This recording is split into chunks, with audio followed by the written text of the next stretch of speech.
Hey VC, what's going on? It's me, it's Rod. I'm here to do a video entry. It's a celebration kind of video for Jeff Winchester.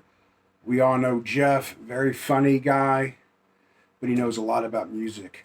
And I'm wearing a Beatles shirt in honor of Jeff because he is a huge Beatles fan. In fact, it's his favorite band. Jeff just hit 1,000 subs, so let's hear it for Jeff. That's very commendable. Awesome guy, and he flew up fast. We got 1,000 subs now, and he's celebrating. He wants us to tell him our favorite band and argue our point.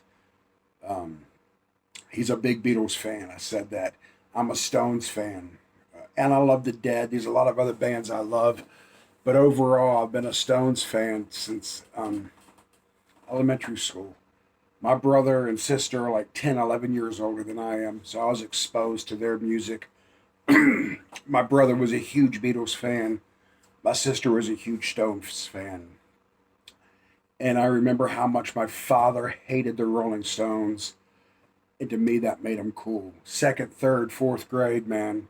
I just thought those guys, and I'm still a fan. It's never changed, but I was influenced very early in life to be a Stones fan.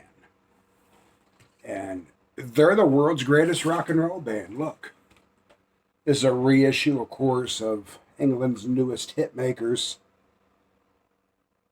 1964, and they're still doing it. In 2020, they put out this single.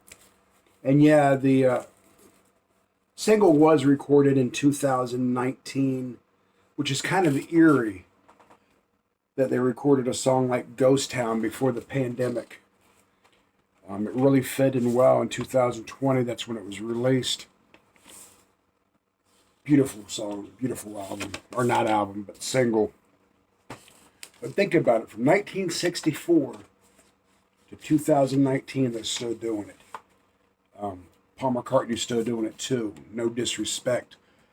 I'm just saying this band is amazing. They've always kind of changed just enough to keep up with the times, but never sell out.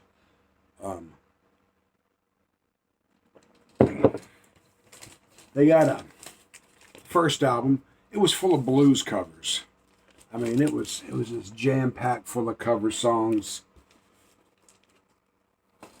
And on their last official studio album, Lonesome and Blue, it was jam-packed full of cover songs, blues songs. So it's like they went full circle. And this beautiful album was a gift from the lovely and talented Melinda Murphy. Gave me this a couple years ago, and I love this album. Blue and Lonesome. It's the last official album by the Stones. Hopefully we'll get another one, even though we just lost this guy right here, Mr. Charlie Watts. They're supposed to have 3 or 4 songs already recorded for it. I'd love for them to put out another album. They've gone on without Brian Jones, then Bill Wyman retired, and now we lost Charlie. We're down to just Mick and Keith are original members of the band. Of course, Mick Jagger, the legendary Keith Richards, and Ron Wood has been on the game in the band long enough. He's been riding that train long enough. He's not an original member, but he's been doing it a long time, over 40 years. And the Stones have consistently, and not every year, they don't put out an album every year and burn us out. But albums like this, Let It Bleed from the 1960s, Beggar's Banquet, with Sympathy for the Devil on it, and the Beggar's Banquet album with such songs as Monkey Man, You Can't Always Get What You Want. 1960s. Satanic Majesty's Request, 1960s. Then they got stuff like this in the 70s, man, kicking the 70s off. And these are in no particular order, with stuff like Goat's Head Soup, with the song Dancing with Mr. D and Angie. It's only rock and roll. They're kind of disco phase. Some girls with the song Miss You, also kind of a mocking country song of Faraway Eyes.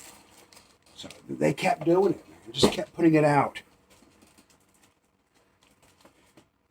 Some more 70s, early 70s. 70s. Great album.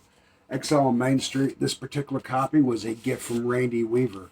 Randall Weaver, great channel, great guy in the VC. It's a fantastic sounding album. The 1980s brought us Emotional Rescue. Start Me Up. And yeah, this was scraps of music left over from the 70s, but it's still a kick-ass album. This is the first album I bought. The first time I ever got was a Beatles album. I got to pick it up for my birthday, but this is the first one I bought with my own money. Later in the 80s, we had this great album. Well, not great, but I loved it. I always liked it. Dirty Work, just a solid, fun rock and roll album. Panned by the critics. A lot of people didn't dig it, but it was a good album.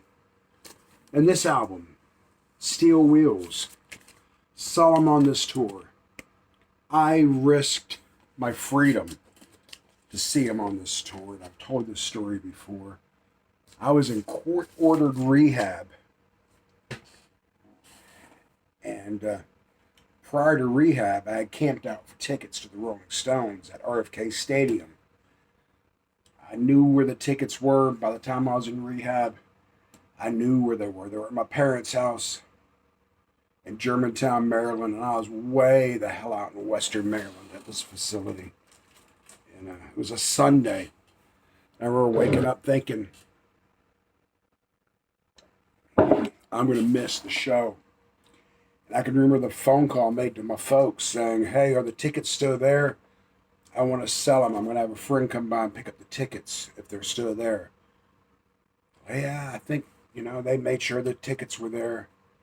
Boom, I left. I hitchhiked all the way back to Germantown, Maryland to see this concert. And I don't regret it a bit. At all. At all. It could have been bad, but luckily for me, I was cool. Didn't get violated.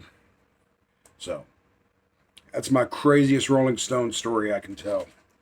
Except the time I saw, anyway. We were camping out for tickets one time, and this guy was really bad on acid. And he freaked out. But anyway, this is just about why I think the Rolling Stones are the greatest rock and roll band. And if that story doesn't prove it, a man that leaves court-ordered rehab to go see his favorite band, knowing he could be violated, knowing he may end up in the county jail, but said, forget it, I'm going to do it. They're the world's greatest rock and roll band.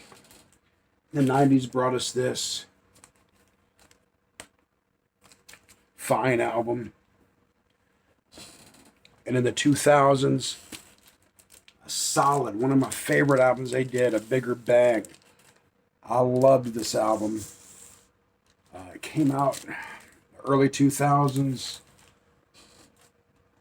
Absolutely loved that album. Still adore that album. So for me, the Rolling Stones are my favorite band. From 64 to 2020, they've just been, they're staying up on their game, man. They're not stuck in a rut. They're always coming up with the sound. Yeah, you could tell it's the Stones, but it's always an updated version of the Stones. And with guys like Mick Jagger and the legendary Keith Richards and Ronnie Wood and the late Charlie Watts just sitting back, and they were just the coolest flipping band ever. I say double thumbs up for the Stones. My favorite rock and roll band, Jeff. I think you should make them your favorite rock and roll band.